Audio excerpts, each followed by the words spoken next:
Pour les aviateurs, il n'y a rien comme une belle journée, mais elles ne se produisent pas sur demande. Plus souvent qu'autrement, nous devons composer avec un large éventail de hauteur de plafond et de degrés de visibilité. C'est pour cela qu'il existe des exigences minimales de visibilité et de plafond pour le pilotage à vue. Ces exigences n'établissent cependant que la limite du vol sécuritaire sans instrument. Elles ont simplement trait à la sécurité la plus élémentaire. Chaque pilote doit donc établir ses propres limites, évidemment égales ou supérieures à la réglementation, afin de se donner une plus grande marge de sécurité. Par exemple, on peut décider d'aller en vol quand les prévisions annoncent une bonne visibilité et un plafond bas.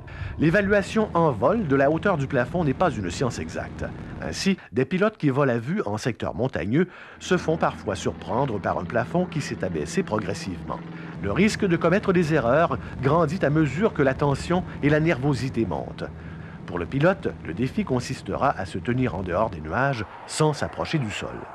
Ajoutez le danger que posent les antennes et leur haubanage, qui percent les nuages, et qu'il faudra éviter alors qu'elles sont difficilement repérables.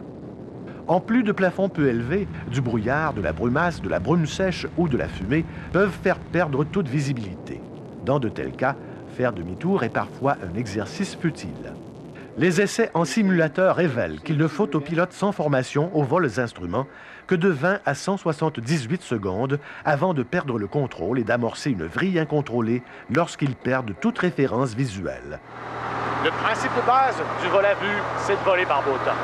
Recueillez des prévisions météo précises avant de décoller et surveillez l'évolution du temps pendant le vol. Établissez vos propres limites de visibilité égales ou supérieures à la réglementation et tenez-vous-y.